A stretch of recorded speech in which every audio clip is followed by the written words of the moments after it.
bienvenidos a la Escuela de Liderazgo, es la lección 4. Estamos viendo la segunda parte del tema del dar, ¿sí? Vimos la importancia del principio del dar, lo importante que es para Dios, y ahora yo me gustaría que viéramos algunos puntos. Yo estuve pensando, ¿ustedes por qué creen que haya tan poca respuesta de los cristianos respecto a la parte económica? Específicamente creo que en Latinoamérica, pero es algo general que se da en todo el mundo. No sé si tenga que ver por nuestra cultura, no sé si tenga que ver por nuestra condición de países de tercer mundo, o más bien ese algo cultural o educativo.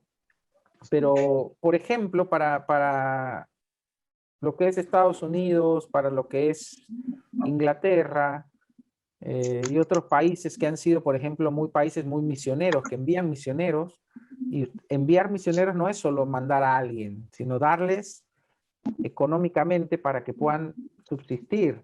Muchas iglesias que se formaron en el mundo fueron sostenidas, por así decirlo, con dinero de los países que enviaban, de las iglesias que enviaban misioneros, y no solo enviaban misioneros, sino que construían iglesias, ponían económicamente. Ahora uno dirá, no, bueno, ellos tienen plata. No, cuando nosotros vemos la mayoría de las iglesias que envían misioneros, que dan recursos económicos para fundar otras iglesias, son gente común y corriente, no son gente pudiente, ¿sí? Pero hay una cultura del dar de muchos años, un entendimiento de la importancia de dar a la obra de Dios, de darle a Dios, de bendecir a Dios con mis recursos.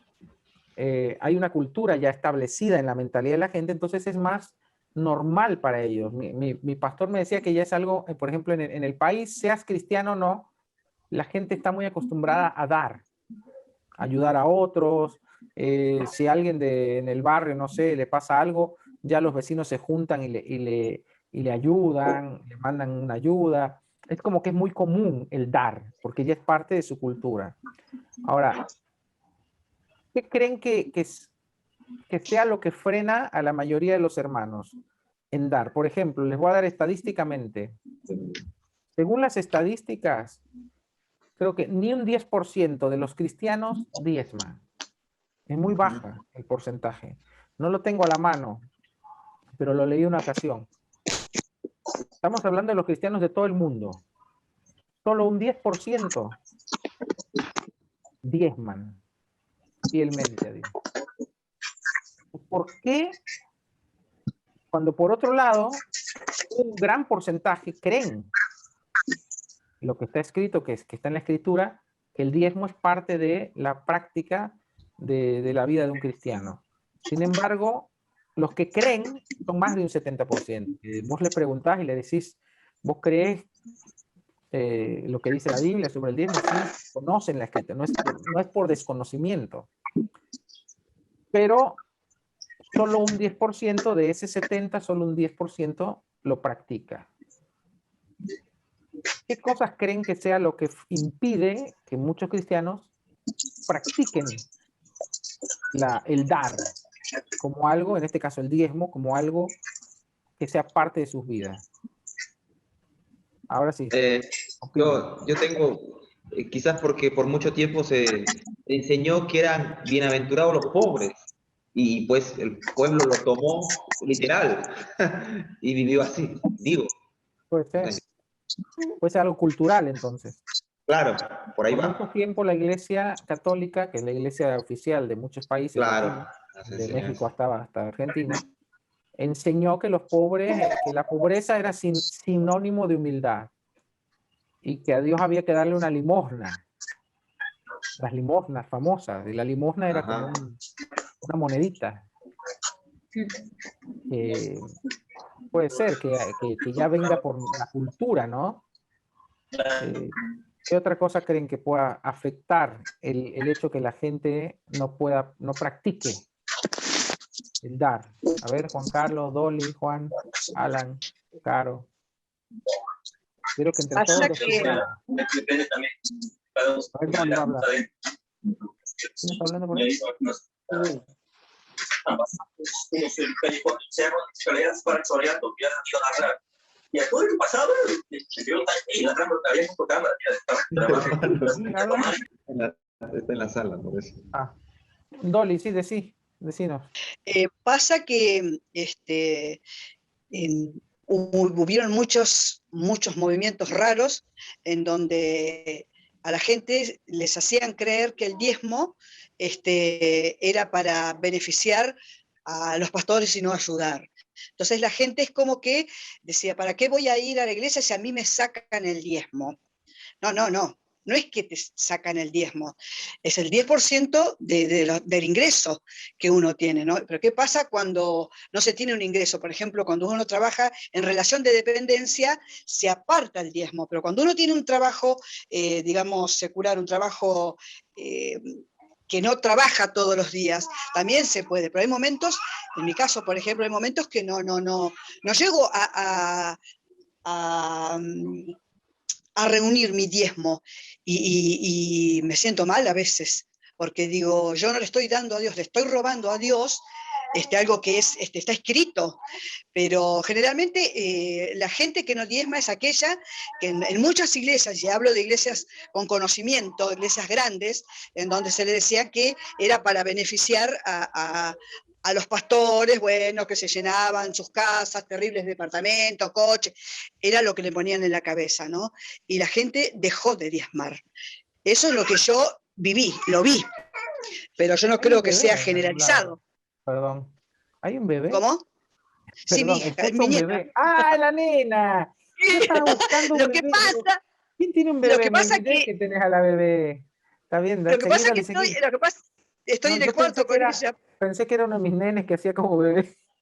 No, está queriendo hablar, eso es lo que está pasando. Entonces, Sí, creo que una de las razones puede ser el mal uso que ha habido. exacto, Ha habido porque mal hubo, uso del tema sí, del dar como un método de manipulación para exacto, sacar dinero a la gente. sí, Ya sí, desde el mundo se viene con esa idea. La gente del sí, mundo piensa que el diezmo es un lavado de cabeza de los sí, pastores exacto, para enriquecerse. sí, Y si a eso le sí, sumamos la gente que falta. ha hecho mal uso Ujú, de una enseñanza para ellos enriquecerse despertando codicia, porque hubo un tiempo en que la gente exacto. le decían, no, si tú das, Dios te va a hacer rico, te va a hacer millonario, te va a dar una casa. Entonces, Sí, despertando sí, la codicia, entonces usando la codicia como un método de manipulación para que la gente dé, y les exacto. pedían que den relojes, cadenas, terrenos, Sí, autos. sí, sí, sí. Entonces, esa manipulación trajo mucha desconfianza y también Ujú, trajo, sí, desconfianza. Entonces eso genera en la gente el no estar seguros de lo que hacen. Y al no estar uno seguro de una doctrina o de algo que está en la Biblia, no lo hace ujú, uno con fe. Y lo que no claro, proviene de fe es pecado, dice la Biblia. Entonces, ese amén. puede ser una de las razones de por qué mucha gente no diezma. Ahora, justifica los errores de otros o el mal uso de una No, verdad o tergiversada, que no lo practiquemos, no. Pero bueno, no, estamos analizando por qué mucha gente no lo practica. Yo, después de haber estudiado mucho tiempo, de haber visto casos también, una de las razones es ese, el mal uso y la falta de confianza. sí, Otro es la falta de conocimiento, porque una cosa es conocer algo por encima, de decir, sí, sí, yo sé que tengo que diezmar y listo, a tener una revelación sobre lo que Dios quiere respecto, que es lo que hemos estado aprendiendo, lo que Dios quiere enseñarnos respecto al dar, el amén, principio que va implicado cuando uno decide dar, cuando uno decide ser bendición, amén. que ese es el otro punto que vamos a abarcar ahora. ¿Por qué Dios nos pide que demos? ¿Por qué Dios nos ejercita a través del diezmo, de la ofrenda, de las primicias, del darle a los pobres, de darle a la viuda, de darle al huérfano. ¿Por qué Dios nos pide eso? Y Él sabe que también, por un lado, que está la parte humana es la carne, mi yo es dame, dame, dame. Exacto. Entonces, mi parte humana no quiere dar, quiere pedir, quiere obtener, quiere adquirir, mi Recibir, parte claro. terrenal. Eh, entonces también es ir contra mi naturaleza caída, mi naturaleza humana es dame, es yo quiero obtener, esto es mío o esto es para mí. El desprenderse es un punto, por eso yo digo que es uno de los 7 poderes. El lograr desprenderse de lo material para dárselo a Dios, no al hombre, sino a Dios. Porque yo cuando doy, le ayudo a un hermano o ayudo a una persona necesitada, yo no se lo estoy dando a la persona. Porque si yo se lo estoy Sí, dando a la persona, yo me siento como que, mira, qué bueno que soy, no sé, qué buena persona soy, qué generoso, la vanagloria, claro. nos llenamos, claro, es lo que hace mucha gente del mundo que da, o muchos cristianos que se jactan de dar o de ayudar. Yo lo he visto, hay países que se jactan de, somos muy colaboradores, muy, ¿cuál es la palabra? Solidarios. Pero la realidad es que detrás de esa solidaridad hay un orgullo propio. ¿Sí? ¿Por Exacto. qué? Porque damos de lo que nos sobra. Damos, vos no agarrás y, por ejemplo, viste lo de que regalamos ropa usada. No está mal la ropa usada, pero uno no va y compra una ropa nueva y se la da al necesitado. Claro. Eso sería lo ideal, ¿no? Porque, o a mí me gusta, porque la regla de oro es no hagas a otros lo que no quieres que te hagan. Pero tendemos a sentirnos bien cuando hacemos pequeños actos como de generosidad o de dádivas, pero realmente eso no es el concepto que Dios quiere. Y por eso yo he sido por mucho tiempo, no he sido muy partidario de que la iglesia se involucre demasiado en acciones sociales, no porque esté mal, pero podríamos hacerlo, pero no fuimos llamados a, no sé, a dar bolsas de arroz, bolsa de café y darle una manta. Eso está bien, pero yo creo que eso tendría que ser parte de nuestra naturaleza. Claro. No tendríamos que necesitar, o sea, el que es generoso no necesita que se organice algo para ser generoso. ¿Me explico? El que es generoso no necesita que lo convoquen para darle al necesitado. Yo cuando veo al necesitado y lo siento en mi corazón, le doy. No espero que haya un evento para hacerlo. Pero a veces las iglesias hemos caído también en eso de dar el café o la bolsa de esto y todos nos sentimos muy bien, pero no, yo creo que Dios quiere ir más profundo.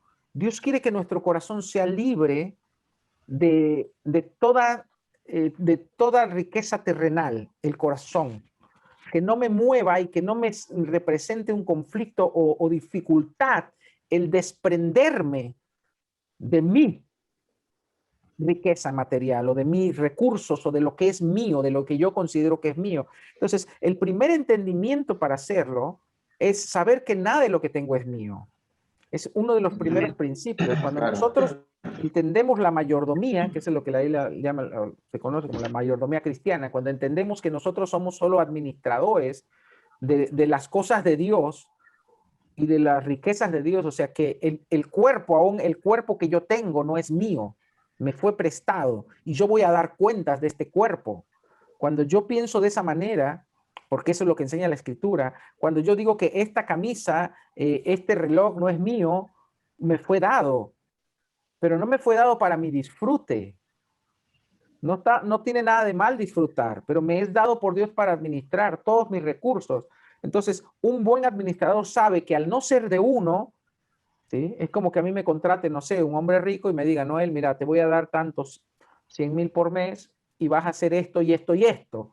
20,000 le das acá, 20,000 pagas acá, 30,000 pagas allá. Entonces yo como administrador solamente tengo que administrar ese dinero, pero en ningún momento pienso que es mío. Y Claro. si yo lo empiezo a usar para mi uso personal y me olvido que es de otro, sería yo un administrador malo. Entonces, es un mayordomo en la Biblia, cuando hablamos del mayordomo fiel y el infiel, es un administrador. Es alguien que no está administrando bien lo que le fue dado. Entonces, los recursos que yo recibo, ¿sí? Mes por mes, ya sea a través de un trabajo, ya sea a través de lo que sea, me son dados por Dios. La Biblia dice, todo don perfecto y toda buena dádiva viene de lo alto. Cuando yo entiendo eso, y yo entiendo que Dios quiere enseñarme a mí, Noel, a ser libre de lo material y por otro lado Dios quiere que yo sea bendición.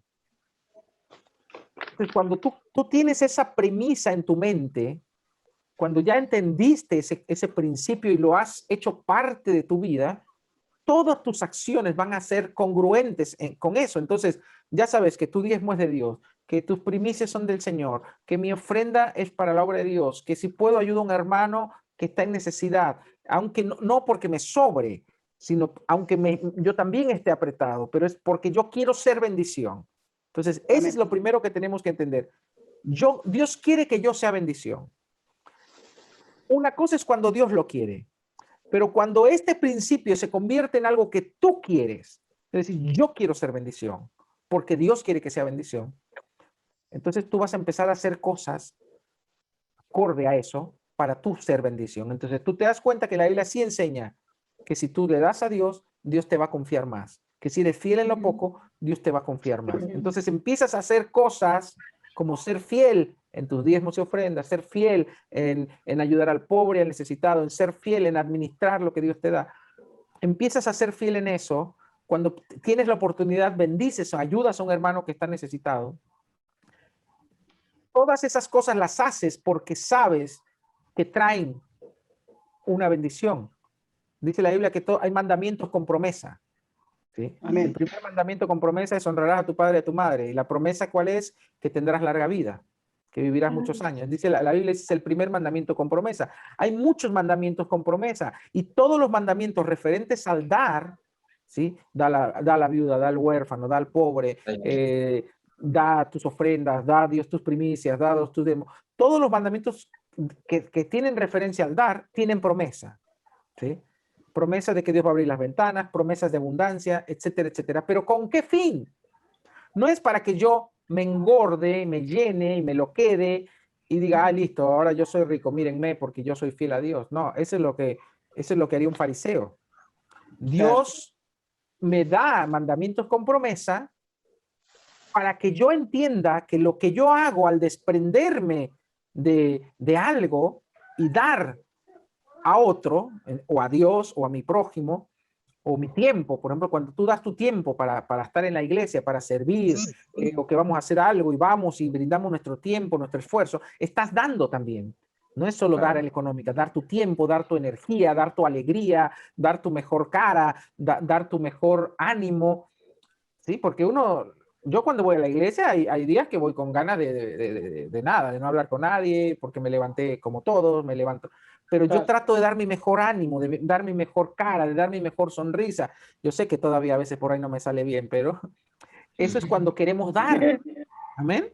Cuando queremos dar, nos esforzamos en dar no solo nuestro tiempo, no solo nuestra ofrenda, sino dar lo mejor de nosotros para los demás. Entonces, el principio del dar no va solo en cuánto puse yo en la ofrenda, va en todo lo que es mío, mi tiempo, mi carácter. Yo doy lo mejor de mi carácter, yo doy lo mejor de mi estado de ánimo, ¿sí? No voy a servir desganado, así como, oh, qué aburrido servir. Yo voy con buena actitud, voy con deseos de hacerlo bien. ¿Por qué? Estoy dándolo. Todo eso yo lo estoy dando, mi tiempo, mi servicio, mi estado de ánimo. Entonces, el principio de dar se afecta todo lo que uno es, porque uno entiende que yo quiero ser bendición, porque Dios quiere que yo sea bendición. Cuando uno lo empieza a practicar con ese entendimiento, Dios ahí te empieza a confiar más. Amén. Y empiezas a ver bendiciones sobre tu vida que no entendía. O que no dices, ¿cómo llegó esto? O provisión sobrenatural, o provisión de último momento porque Dios vio que lo necesitaba. Eso sucede cuando tú aplicas este principio en tu vida. Amén. Entonces va más allá de dar un diezmo, va más allá de dar una ofrenda, va más allá de dar al pobre. es un estilo de vida, es un concepto, una filosofía de vida, por así decirlo, donde yo entendí que yo soy solo un administrador, que todo lo que me es dado para que yo lo administre, que la mente de mi padre es que yo sea bendición. Entonces yo todo voy a hacer cosas para ser bendición, para tener recursos, pero ya no pensando en mí, sino tener recursos para poder dar más. Amén. Amén. Amén. Amén. Cuando uno entiende eso, mi hermano, entonces aplica bien el principio del dar. Amén. Ya no necesita uno sugestión, ya no necesita uno que le anden diciendo, porque la Biblia dice que esto, o no le anda a uno detrás. Ya es como parte de tu vida. A mí una vez yo le pregunté a mi, esta Olguita está queriendo entrar, recién me salió. Le pregunté sobre esto a mi pastor, a John Eckhart, y él me enseñó, dice que él, por ejemplo, él no solo diezma el 10%, sino que él da un 20%, pero que poco a poco fue una meta que él se puso de ir dándole más a Dios de sus recursos, porque quería dar más a Dios y a su obra y quería hacer bendición. Y cuando él empezó a hacerlo, Dios le empezó a devolver más. Y en el negocio que él hace, él construye casas, no lo hace constantemente, sino cada tanto construye una casa con su hijo, la venden y ahí tienen una ganancia. Nos estamos quedando sin tiempo. Si se cortan 10 minutos, volvemos a entrar con el mismo link. No vamos a estar mucho más. Acuérdense, no nos pasamos el tiempo, pero como Zoom nos da solo 40 minutos y como 10 empezamos esperando y todo, siempre nos pasamos. Así que estaremos 10 minutos más después. Así que si se corta, entran nada más. Entran otra vez al mismo link. Entonces les decía, esto es lo más importante de entender el principio del dar. Yo quise explicárselos de una manera más detallada para que ustedes lo empiecen a entender y que ustedes solos decidan por qué es que uno empieza a dar. Entonces ustedes van a empezar les va a ser más fácil. Yo cuando era más nuevo no diezmaba con la constancia y con la fidelidad que lo hago ahora, porque tenía primero que no había entendido bien que Dios quería que yo sea bendición, no había entendido bien este principio y por otro lado tenía prejuicios, los mismos que tiene el del mundo y los mismos que tienen muchos cristianos, que el diezmo, los pastores, etcétera. Sí. Tenía yo esos prejuicios, entonces es como que no lo hacía con fe, no lo hacía con obediencia, no lo hacía con sinceridad, entonces no lo hacía. Hasta que yo entendí que mi diezmo yo se lo doy a Dios y que es parte de mi crecimiento, de mi confianza en Él, entonces empecé a hacerlo bien y a hacerlo constante y a ser fiel. Lo mismo con mis ofrendas, o sea, dejé de darle a Dios limosnas, ¿sí? Porque hay gente que da lo que le sobra, una monedita. Después yo entendí, o sea, que si yo me gasto, no sé, en un cine o en una comida, ¿cuánto gasto? Es que mi ofrenda, y por ejemplo, viste que ahora sube todo. Y antes yo me pasaba que si yo le daba a Dios, no sé, 100 pesos, le venía dando 100 pesos por 3 años. Y cuando ya 100 pesos ya no era nada. Entonces, es que, y es como que uno se acostumbra a cumplir. Pero no, la ofrenda es, viste lo que hacían el pueblo judío, preparaban el cordero desde que era chiquito, lo cuidaban y cuando lo iban a presentar elegían el mejor, lo llevaban la ofrenda mecida, viste, iban cantando, era como un regalo, como de lo mejor. Entonces uno tiene que preparar su ofrenda también, decir cuánto te voy a dar, cuánto le voy a dar al Señor, cuánto merece Dios, cuánto es un buen regalo para Dios. No es que Dios necesite algo, pero ahí es donde el corazón se ejercita. Ahí es donde el corazón, esa es una ofrenda que nace del corazón, porque hay ofrendas que solo son de cumplir, de cumplimiento. Pero la ofrenda que nace en el corazón es aquella que es decidida, es aquella que es pensada, es aquella que es digna, es aquella que es sacrificial.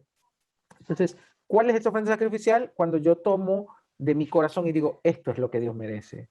Esto es lo que yo quiero dar para su obra. Yo quiero que la iglesia avance. Yo quiero que el evangelio sea predicado. Esto es lo que yo, en base a lo que puedo, porque no es lo mismo la ofrenda de cada uno. Pero cuando es la ofrenda sale del corazón, tratas de dar lo mejor. Y así se aplica en todo. lo que hacemos. Por eso yo le decía, no es lo mismo dar una ropa vieja, rota, que ya no me sirve, porque que decir, la otra vez mirábamos una serie con Carolina en Corea, cuando la gente todos los años hacen como una limpieza en su casa y todo lo que no usan lo donan. Pero cuando ellos van a donar, hasta cuando se van a deshacer de un par de zapatillas, no esperan a que ya no dé más, ¿viste? Con que ya está hecha bolsa, no. La dan más, cuando está todavía útil, la lavan, la limpian, la lavan en el lavarropa o a mano y entonces la dan, la desinfectan. ¿Viste? Es una cultura, porque Claro. piensan esto va a ser para alguien más. Y a mí no me gustaría que me den una zapatilla con olor a queso. Si soy pobre y no tengo la posibilidad de comprar, no me gustaría que me den algo roñoso, sucio. ¿Entendés? Qué lindo cuando decís que alguien te da y decís, no puedo comprarme y me dan algo, pero no apesta, está lavado, está limpio. Es como que Amén. le das dignidad al que recibe, no solo le estás dando algo. Entonces, es ahí cuando nosotros entendemos que el dar no es solo decir, tú, toma, sino que tiene que ser un acto del corazón. Cuando entendemos eso, toda nuestra manera de dar cambia. Amén. Amén. Y bueno, vamos a dejar hasta ahí y vamos a introducirnos un poquito al siguiente tema, que es la E. Acuérdense, estamos viendo el acrónimo de poderes. La P es palabra, la O de poderes es oración, la D es dar y la E es estar bajo autoridad. ¿Sí? Amén. Quieren anotar. Este también es un tema muy bueno, porque el estar bajo autoridad, hay un libro que se llama Autoridad Espiritual, que se los recomiendo. Bueno. Sí. Algunos de acá ya lo han leído, donde uno aprende de la importancia de la autoridad de Dios y cómo fluye la autoridad, ¿no? Nosotros, nadie tiene autoridad por sí solo. O sea, la autoridad, el único que tiene autoridad es Dios. Y la autoridad es delegada. O sea, toda autoridad, por eso la Biblia dice, toda autoridad que está puesta o que existe, está puesta por Dios. Sean buenos o sean malos, pero la autoridad está puesta por Dios. Porque la autoridad por sí misma no existe. No es que Juan puede decir, yo ahora tengo autoridad para hacer esto. No, siempre la autoridad es dada, es delegada. Delegada. Entonces, el único que tiene autoridad en sí mismo es Dios. Y Dios delega, imparte esa autoridad desde la familia al padre, a la madre, ¿sí? Y del padre a la madre, de la madre a los hijos. Ahí ya viene, la autoridad se va delegando. Lo mismo en los países, en los gobiernos, los reyes, en los ministros o el presidente, etcétera, etcétera. La autoridad siempre viene de Dios y fluye de manera delegada hacia otros. Cuando uno entiende ese principio, uno no se relaciona con las personas, sino con la autoridad, entendiendo que la autoridad es de Dios. ¿Sí? Cuando uno entiende eso también, entiende por qué la Biblia dice que tenemos que someternos o sujetarnos a toda autoridad. Entonces, una persona que entiende, que respeta la autoridad de Dios y que entiende la importancia de la autoridad, encuentra autoridad donde quiera que va. ¿Sí? Entonces, donde quiera que va, ya busca quién es la autoridad para sujetarse. Si yo llego a un negocio, yo busco quién es la autoridad y yo respeto esa autoridad. ¿Sí? Si yo llego a una casa, yo me someto a la autoridad de esa casa. Si yo llego a una iglesia, que no sea mi iglesia, yo me someto a la autoridad de esa iglesia.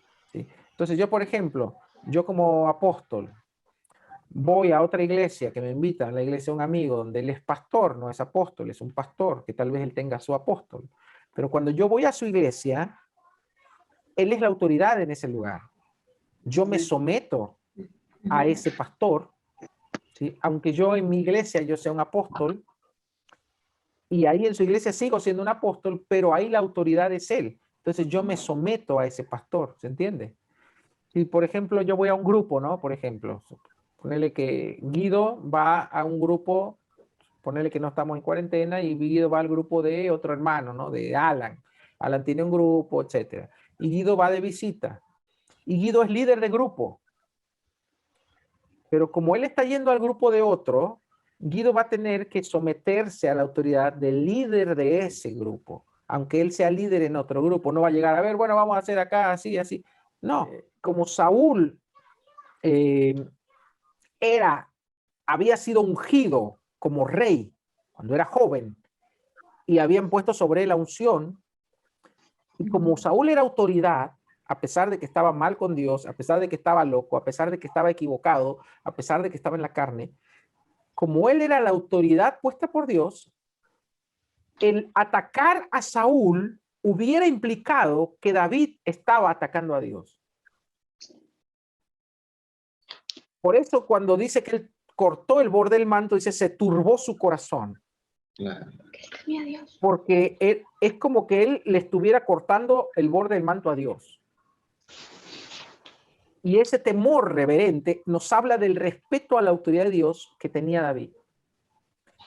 Después, bueno, nos cuenta la historia, leanlo después, está en la Biblia, que cuando Saúl se alejó, David también se alejó más, desde una montaña le dijo, Padre mío, mira, le hablaba con respeto, le decía, Padre mío, como una autoridad, yo pude matarte y no lo hice, ¿sí? Para eso le cortó el pedacito.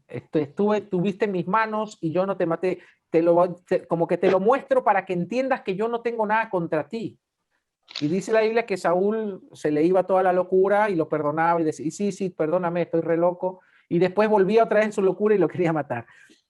Pero la enseñanza es esta, que David entendió la autoridad. Otro caso, otro ejemplo, porque a veces nosotros pensamos que solo tenemos que respetar a las autoridades que son ungidas, que son buenas, que son dignas. Y no es así.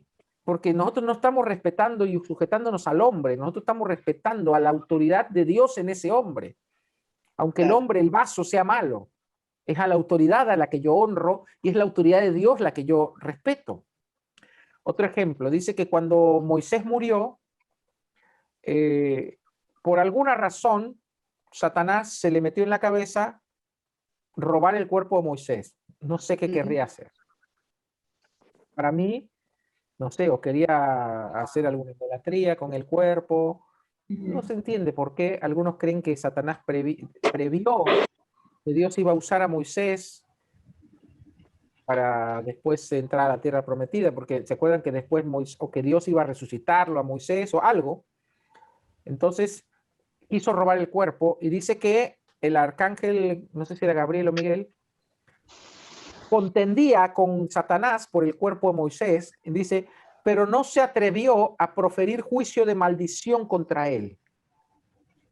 Satanás ya era un demonio, era Satanás, lo peor de la porquería. Y el arcángel tiene autoridad, pero como Satanás fue un arcángel, tenían el mismo grado de autoridad que Miguel o Gabriel. No me acuerdo quién era de los dos, ahí si alguien puede checar después.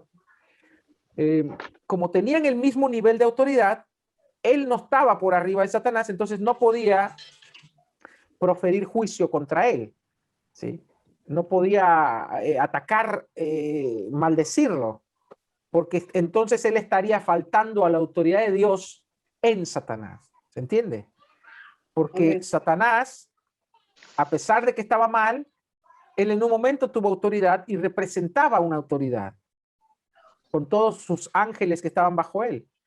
Entonces, el arcángel Miguel, ¿era Miguel?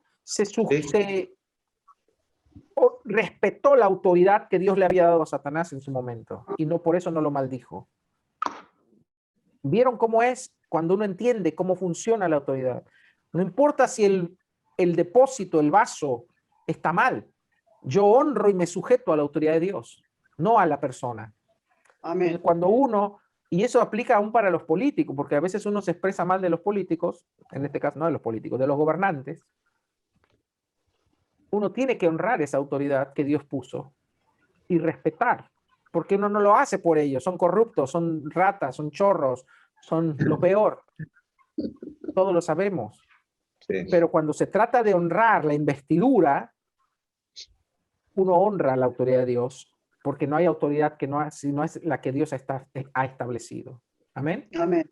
Y eso es cuando nos relacionamos con cualquier autoridad, sean nuestros padres, sea nuestro jefe del trabajo, sean nuestros pastores, sea una autoridad civil, sea un policía.